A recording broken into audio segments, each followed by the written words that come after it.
This is the Leica M, reduced to the essentials of photography. Design icon, a legend, made in Germany. It is described with many words.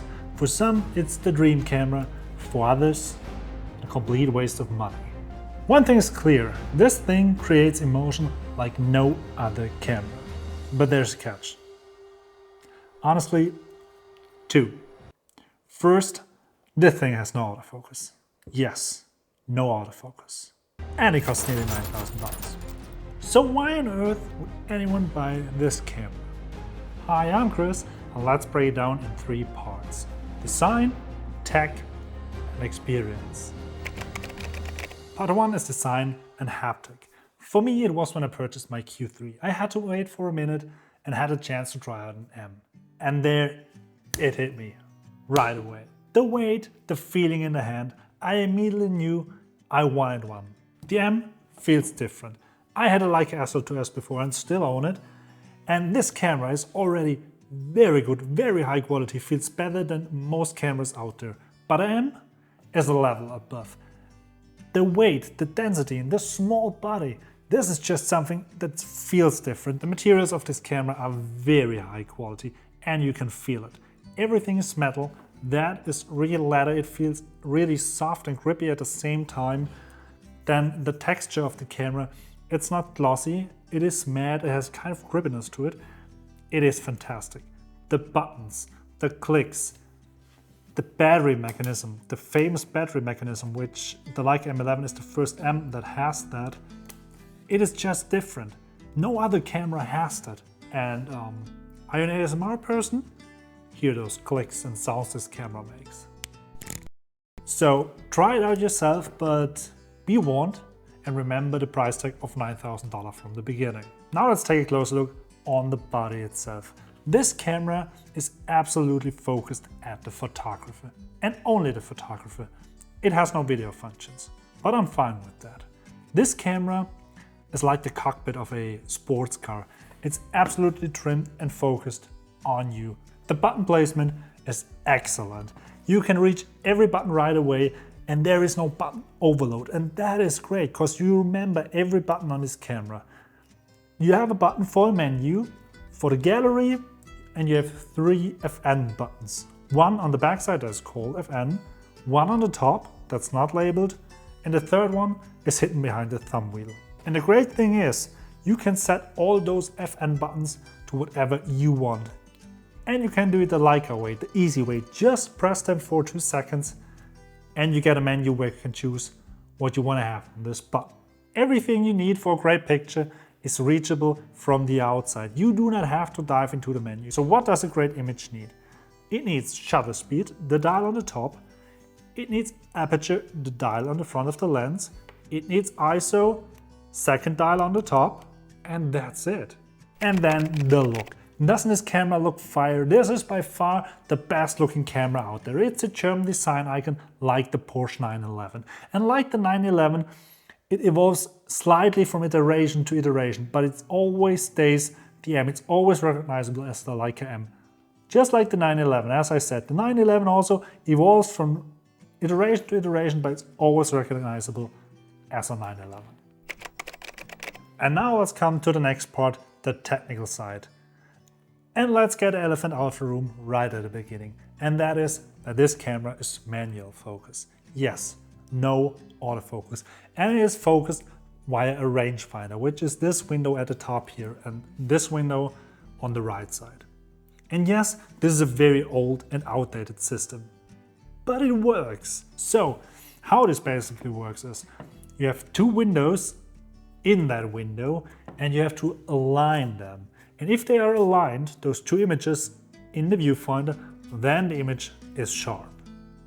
But you can also focus via the display if you do not want to use the rangefinder. You can focus via focus speeding. And there is an EVF for this camera which you can put on top on the hard shoe mount, but honestly it's a bit bulky. I do not like it. And if I want EVF, I just could adapt my lenses onto the SL2S, which has a great EVF. And yeah, the EVF for this camera, $700. So maybe you do not want to get this. EVF of course, it is ridiculously expensive, like everything in this Leica world. And if you think by now this is a totally overpriced and outdated camera, you're right. And you're wrong, because from now on there are only technical highlights in this camera. And let's start with the sensor inside. It is the highest megapixel sensor out there in any full-frame camera. It has 60 megapixel and only the Sony A7R5 has probably the same sensor. But my favorite technical feature by far is internal storage. Yes, this camera has internal storage. There's almost no camera out there that has internal storage. Besides the Leica M series and the Hasselblad X2D, no other manufacturer does it. I don't know. It is a game changer. You do not need SD cards anymore. You can just shoot onto the camera and transport it via USB-C to your computer. But of course you can use SD cards. On the bottom where the battery slot is, there is also an SD slot.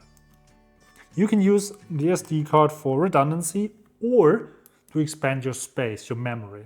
Next great thing, the touchscreen. And I know in these days every touchscreen should be great, because I mean, look at the smartphones. Every smartphone has a great touchscreen, but camera manufacturers, well, they're different.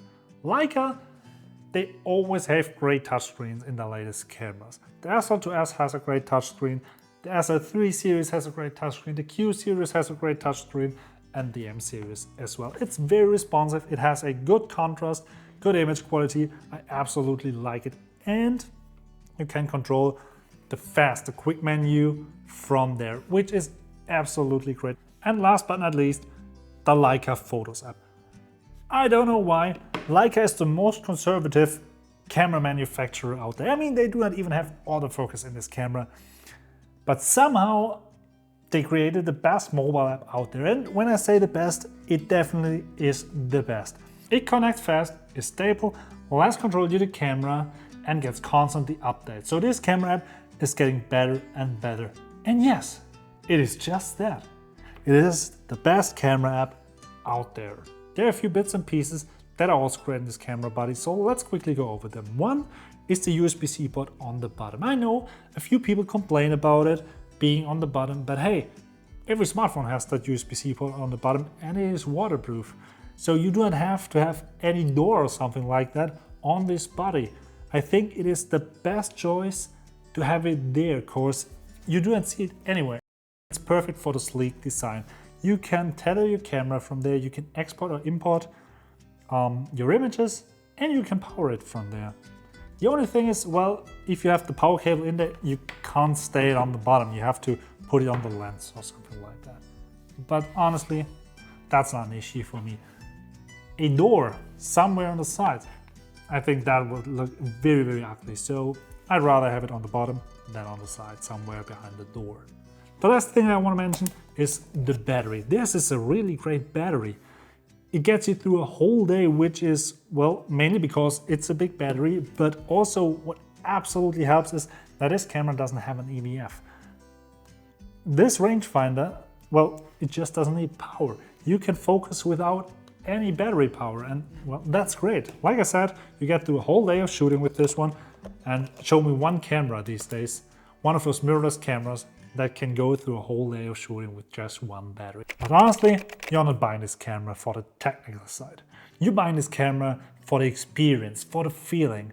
And that starts with the fact that this camera just looks good. And now many people say, many photographers say that that's not important. But honestly, for many of us, it does. It's a very small and light system that you can easily fit with 2 or 3 lenses into a very small camera bag. So you do not look like a photojournalist or a sports photographer with the big wide Canon lenses in front. And many of us also enjoy the fact that you have full control over your camera and your image. With modern cameras, you often have AI that helps you, yes, but with this camera, you have to plan your image. And that's something, at least I, haven't done for a very long time with the modern cameras and their great autofocus. Now I often pre-focus my lens, and if you pre-focus your lens, you know where your subject has to be, and therefore you know how your image will look. So you're thinking about the image much more before you shoot, and therefore you have a lot more control of the image than I had before with the modern cameras. And honestly, in various situations I have much more keepers and I do have to shoot much less images to get great images. But of course, there are scenarios like if my dog is running to me, where I get a lot of blurry images as well. But the price is so high! Yeah. Do we really have to talk about the price? I think we have. And honestly, yes, this camera is crazy expensive, and there are tons of cameras out there that cost a fraction of the price that shoot great photos, and you have to be rich or have to earn money with this thing like me to kind of afford it. It's a bit like the Porsche from the beginning. That's also very expensive for what you get. And even used, those things are at a very high price as well. And now many say, well, then it's a great investment. But hear me out, it is not. Because even if a Sony that costs, let's say $2,000 costs $1,000 after 3 years and you lost half of the price, you still lost $1,000. If this camera costs $9,000 and costs $6,000 after a few years, you didn't lose half of the price, but you lost over $3,000. So you lose more value on this cameras than on other ones. That is a common mistake many people make. But if you really want one, well, the used market is great. I mean, these cameras, like I said at the beginning, they do not evolve very fast. So you can buy an M10 or even an M Type 240 or an M9. You can buy very old cameras and they're in great conditions normally because, well, their owners, they treat them like their babies because these cameras are very expensive and they do not want to damage it, so they can keep their value. A used M10, you can get them for around $4,000 to $4,500. And like I said, that's still a lot of money. But if it is your hobby and you love it, try it out and maybe it's worth going for it. But please do me one favor and do not overspend. As nice as this camera is and as much nice things I've talked about it, it is not worth to go into debt. And as I don't buy a Porsche because I can't afford it, I understand everyone that doesn't buy a Leica, and that's absolutely fine. Just spend for those things you love. The Leica is a great camera, but there are cheaper ones that do almost the same, like the Porsche and the VW. Some can afford the Porsche and love it, or sacrifice things, and others just drive their VW because they want to spend their money on other things like this Leica. So for some, it will always be the waste of money. For me, it feels like the perfect tool for photographers. And for others, it will always be the dream camera. The icon, the 911 of camera, that's maybe never reachable, but always the dream. But hey, you have to have goals in your life. And if they are too small, well, then you haven't set them high enough. Thanks for watching. See you in the next one.